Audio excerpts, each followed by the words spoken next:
Hi, good evening. Thank y'all for being patient. Thank you for being here. Again, my name is Steve Bettis, Perez, and Chief of Police for Boerne Police Department. Um, I'll go ahead and start out with this statement, and then, like Mr. Shadrock said, we'll go ahead and answer a few questions. So on Wednesday, January 31, 2024, at about 9:30 a.m., the Boerne Police Department received a phone call through a non-emergency line of a person wanting to report a bomb threat to Bernie Samuel Champion High School, which is located at 201 Charger Boulevard here in our city. The unknown caller said there were multiple bombs in and around the school, and that he was also armed with an AR-15 and ready to shoot anybody coming into the school.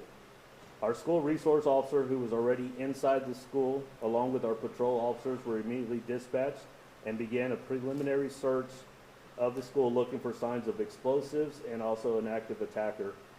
At that time, the officers were starting their search. Champion High School went into their lockdown procedures.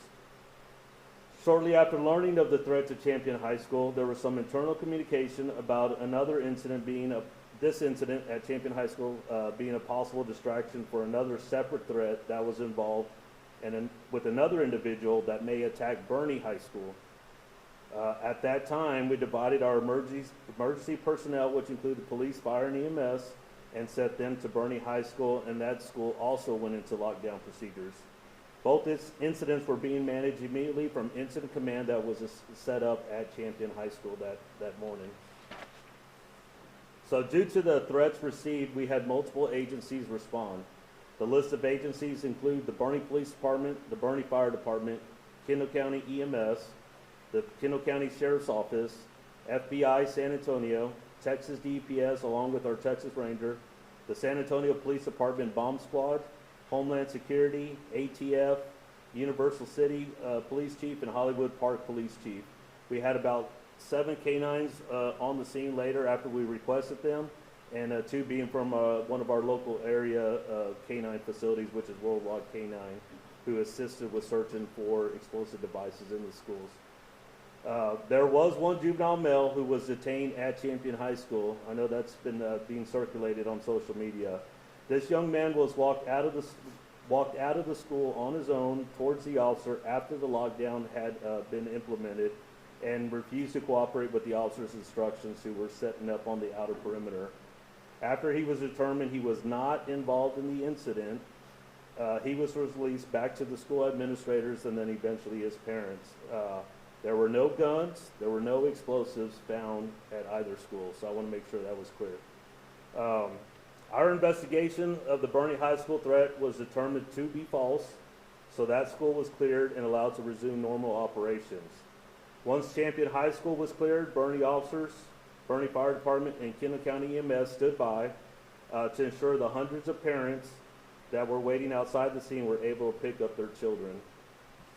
Our investigation into the incident at Champion High School started immediately. Our detectives started looking into how the call was received and later received information about a possible suspect. Due to the information we had, I elected to minimize the communication to ensure our suspect would not be alerted in any way. Yesterday evening, just after 7 p.m., Boerne police detectives served a search warrant at the juvenile's home in Bexar County. During their investigation at the home, they contacted the 16-year-old juvenile male, who later confessed to calling in the bomb threat / the swatting incident at Champion High School. Earlier today, shortly after about 3:30, this juvenile was arrested and is being charged with 3 felonies. The felonies are false alarm or report, terroristic threat, and also terrorism. This is still an active and ongoing investigation, and let me remind you, there is a juvenile involved, so we will not get any information about the juvenile. But I do feel it's important for our students, staff, and parents that were directly affected by this hoax to know the person responsible for this frightful day has been apprehended. And so that concludes my actual statement to y'all.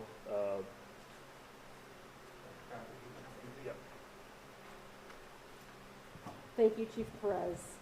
As Superintendent of Schools, our highest priority is the safety, security, and well-being of our students and staff, and we take any and all of these threats very seriously. I would like to thank Chief Perez for his leadership and his close collaboration with our team, our district team, and the entire staff at Champion High School. I'd like to thank our law enforcement partners for their swift and immediate presence at Champion High School on that day.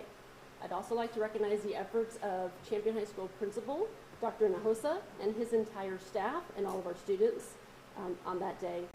And I'd also like to recognize our first responders. I'd like to thank our city, police, fire, EMS, regional, and leadership federal involvement for their presence and leadership on site at Champion High School. I'd also like to thank our police officers, detectives, and state authorities who identified and apprehended this individual swiftly. Our law enforcement partners are exceptional in their service to our school district, and I thank them. And with that, we'll just kind of open it up to some questions. I'll start with NBC Telemundo. The juvenile is part of Boerne ISD or in Bear County? That juvenile is a former student. He is no longer a student of Boerne ISD. He's been out of the school system for probably about a year. Ken's. KSAT. What was found during the search warrant? Any actual guns or bombs? And then is this a joke or did he say anything?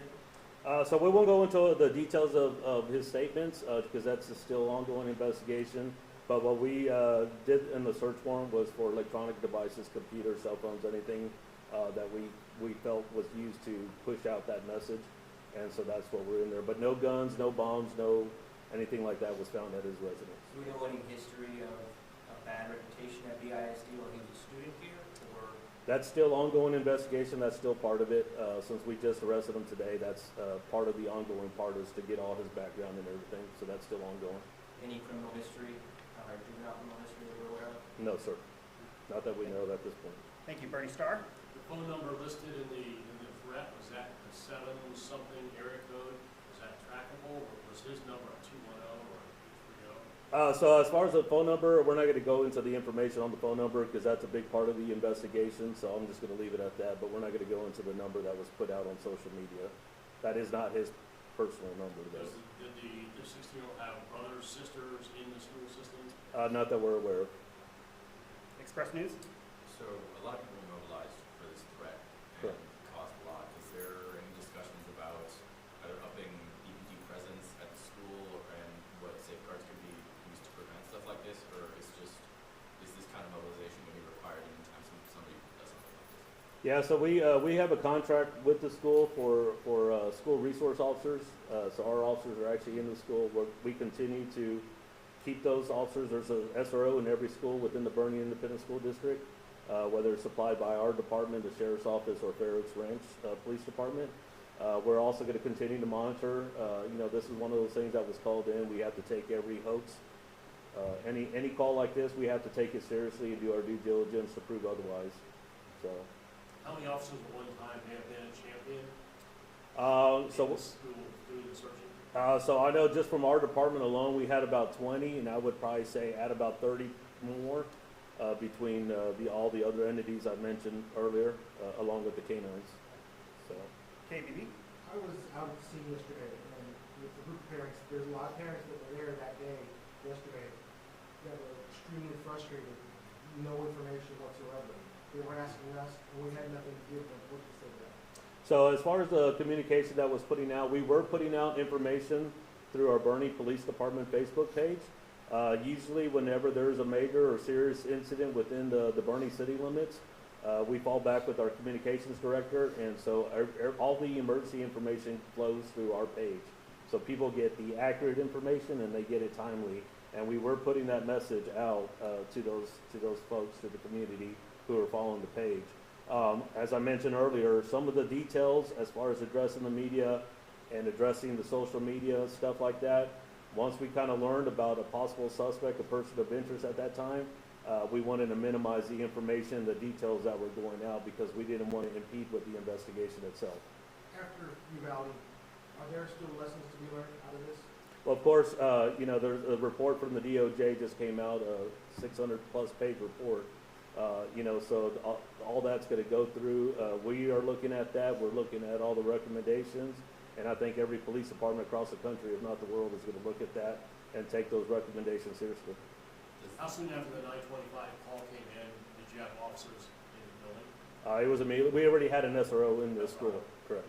And just one last question. All right, was last just- question? Was just, what made y'all believe that the threat at Champion was a distraction for an actual threat at Boerne? What led up to that? Again, we had some internal communication, just with stuff that was going on with the school that we learned of, and so we weren't too sure, but we wanted to err on the side of caution. Again, we can't take all this stuff for granted, so we felt it was best to deploy our resources to both schools, lock them down, and that way we could conduct our investigation to determine the validity of those threats. And once we determined there was no threat to Boerne High School, we immediately reopened that school and they went back to normal operations. All right, thank you, guys. Thank you, everybody, for attending. We appreciate this. And we also appreciate everybody's diligence and patience to get to this point, to be able to announce that an arrest had been made in the threats that we experienced on Wednesday here in our high school. And thank you so much for coming. Have a great evening.